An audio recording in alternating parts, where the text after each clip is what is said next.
Have you ever wondered how peace was brokered between two nations that had been at war for decades?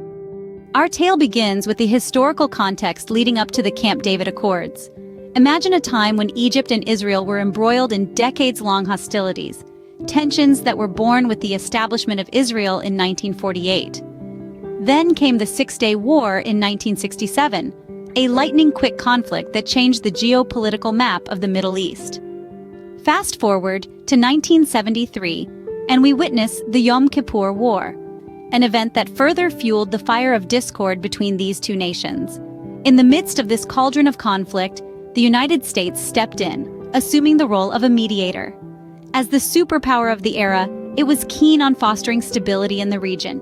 And so the stage was set for a historic peace agreement, but the road to Camp David was anything but smooth.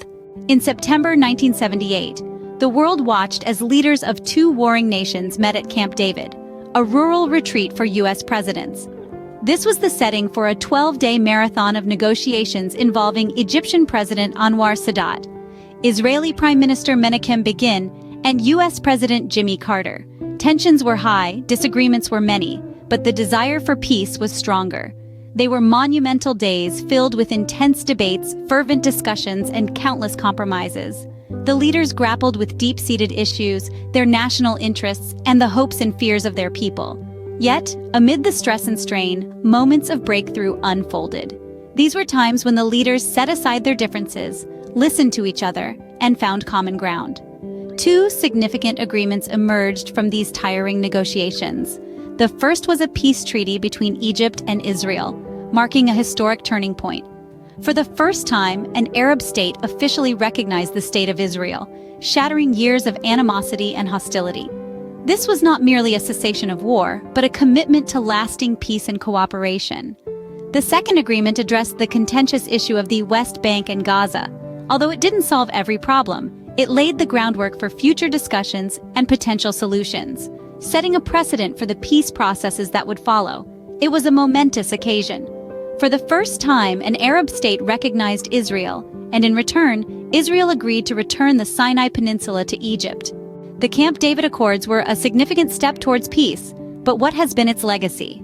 In the immediate aftermath, a sense of hope pervaded the region. Sinai, a bone of contention between Egypt and Israel, was returned to Egypt, marking a major milestone in the peace process. In recognition of this monumental achievement, the Nobel Peace Prize was awarded to both Anwar Sadat and Menachem Begin, an affirmation of their courage and determination to set aside long-standing animosities in pursuit of peace. But the accords also cast a long shadow over Middle East politics. They established what some have termed a cold peace between Egypt and Israel, a peace defined more by the absence of war than by genuine reconciliation.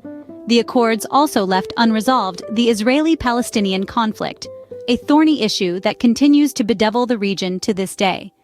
In 1981, Sadat was assassinated, a tragic reminder of the perilous nature of peacemaking in such a volatile region.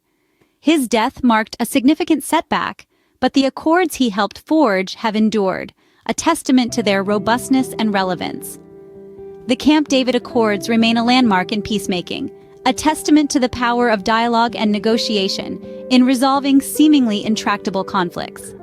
Their legacy is complex, marked by both triumph and tragedy, but they stand as a beacon of hope, a constant reminder that peace, though hard-earned and often elusive, is always worth striving for.